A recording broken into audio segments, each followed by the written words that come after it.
Hello guys, this is Paddy and I welcome you here. Throughout 2024, growth in the stock market is expected to improve.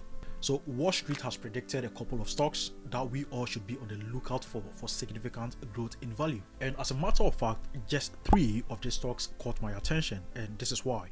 By the way, I'm not a financial advisor, so anything said here is just for educational and entertaining purposes. Alright, the first stock or company that has been predicted to have a significant improvement this year that has caught my attention is Microsoft.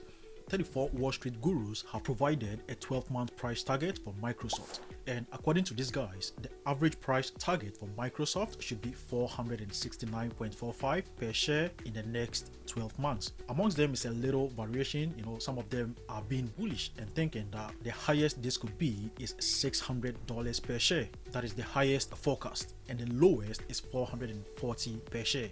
Now, the price of Microsoft at the time of this forecast was $401.35 per share, and as at the time of recording this video is $407.15. Per this forecast, there is an anticipated nearly 17% increase in Microsoft share price in the next 12 months. But what are the analysis made to reach this assertion? Do the fundamentals make this assertion possible?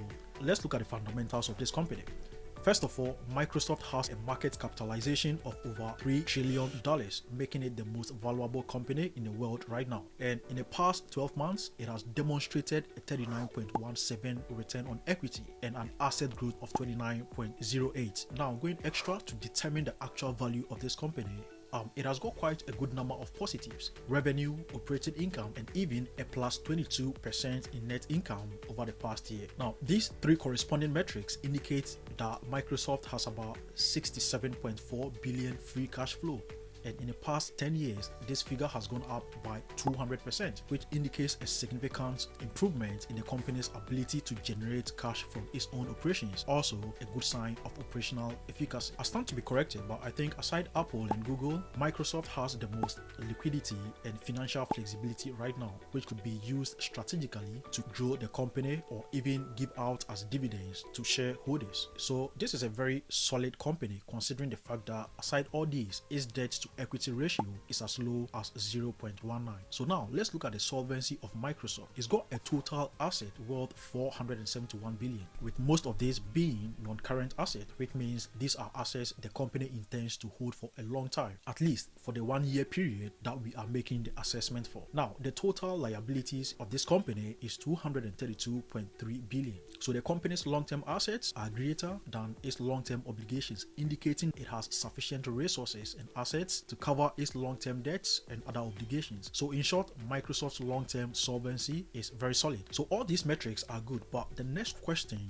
to ask ourselves before deciding whether this is worth buying is Microsoft still going to be relevant in the days ahead so as to boost investor confidence? Now, the fact is that this company, Microsoft, is pushing an evolution of web and computing interfaces. It has got some groundbreaking products like Azure, Dynamics 365, Power Platform, and AI initiatives like Copilot. So personally, I think this company has truly secured a strong position in the digital transformation market. So the question of whether Microsoft is relevant for the days ahead is not even up for debate here. That is my personal opinion. Now, it is also worth noting that as of February 2024, Microsoft's intrinsic value, as calculated by the discounted earnings model, suggests that a stock right now should be worth 292.58. If this is right, then it means Microsoft is overvalued by some 38% currently, and there should be a market correction later if this is actually true. Other than that, I think Microsoft innovation and investment in generative AI technology are poised to significantly boost its revenue in the future. And personally, I would go for Microsoft because I believe that the fundamentals are strong enough to support an average growth at least, and even an exponential growth, unless this whole AI sensation turns out to be just another bubble. Now, the second company that has caught my eye is Micron. This company is identified as one of the undervalued stock picks for 2024, which means it is offering significant investment opportunities. The business model of this company deals with designs, development and manufacturing of memory and storage solutions for various industries. Some good attributes of this company is that it's got some strong fundamentals, operational excellence, and strategic foresight. First of all, this company has got a market capitalization of $94.94 billion, which makes this company a large market cap company and also also about number 164 most valuable company in the world right now. Now, let's look at why this company is a pick for this year. So first of all, with about 1.1 billion shares outstanding, the average market value for Micron share somewhere around $81. But it would impress you to know that the company's stock price has ranged from as low as 52.40 to as high as 90.04 in the past 12 months. In the last quarter, the analyst consensus estimate of its earnings per share was minus $1.005, but the company reported 0.94, meaning it performed slightly better than what analysts had predicted in terms of earnings. Now, let's look at the fundamentals. According to Wall Street analysts, Micron's price is currently considered undervalued, meaning the current market price is trading below the company's intrinsic value. It simply means it is worth buying Micron shares right now. But let's look at why this might be the case. This company has a low price to earnings ratio. Its stock price is relatively low compared to its earning per share, which is how much each share you buy earns you as an investor. So it's like you paying low to receive more. Now, the company has its revenue and operating cash flow to be positive, but it's got a few essential metrics in the negative. Let's take a look at them closely. Its operating income is minus $6.4 billion,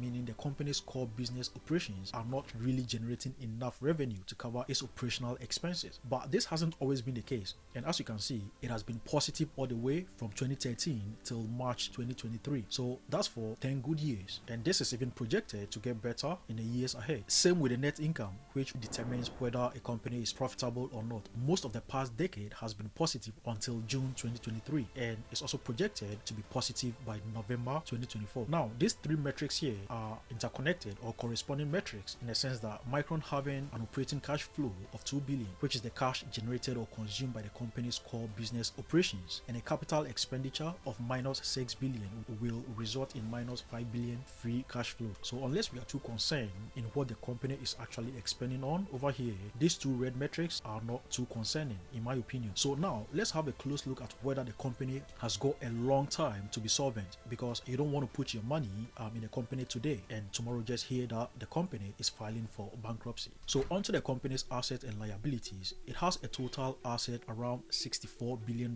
with most of this being non-current assets, that is long-term assets the company expects to hold for some time, at least for a year. So if you juxtapose this with the liabilities are way lower than the assets. And secondly, most of the liabilities are also non-current, meaning these are long-term liabilities and the company isn't looking at settling them off soon, at least not within a year. So what it means is that it has got enough cash to run the company for it to become more profitable. Looking at this, Micron is solvent both in the short and long term. Wall Street thinks this stock is undervalued by 22%, and they have projected that in the next 12 months, the lowest this stock should get is 42.85, and the average the stock should get is 96.92, and the highest it should get is $147. Now, the fact about this company is that it has been highly innovative recently. It has introduced some groundbreaking technologies and solutions in its operation, like some cutting-edge DRAM and memory solutions, advanced computing solutions, and some superb AI innovations and business opportunities. So the analysis showed that this company is heading the right direction, and its stock is undervalued currently. But personally, the highest forecast of $147 per share, I would say is a bit too high for me to rely on. But I definitely do agree that the stock would surely be over $100 by the end of this year. It is definitely a buy for me. The third company is a UK-based company, Rentokil Initial. This company has got a pretty straightforward business model. It provides pest control and commercial hygiene services. It's got a market cap of £11 billion, which makes this a large market cap company as well. It's got a dividend yield of 1.8%. Now, this company, Rentokil, is in the list of undervalued stocks for this year. It's got strong fundamentals, and it also looks like it's got some innovative strategies for growth. Let's look at why you may want to add this to your portfolio. One of the key factors here is that this company has got a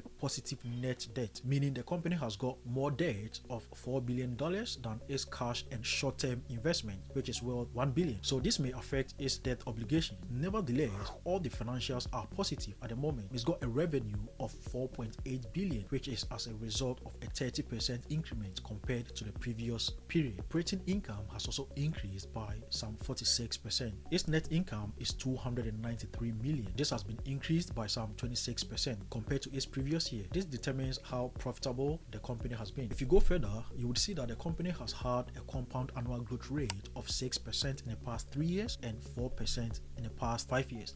Let's look at how solvent this company is. It's got assets worth 11 billion, with about 8.5 billion of this being non-current assets. It has 7 billion pounds worth of liabilities, also having most of this being non-current liabilities. So 11 against 7, this company is somewhat solvent both in the short and long term and has a solvency rating of 43% on alpha spread. Now the thing is that this company, Rentokil, has over 1000% upside potential based on analyst average price target. Already seen the fundamentals, but the question is the business model still appealing enough to support this claim? Like we said, this company's business model centers around pest control and hygiene services, and according to Yahoo Finance, through their own research, the exterminating and pest control service market is expected to reach 108.90 billion in 2027 at a compound annual growth rate of 7.3%. Now, what has Rentokil done to have a fair share of this juicy market if it happens? 2 years ago, Rentokil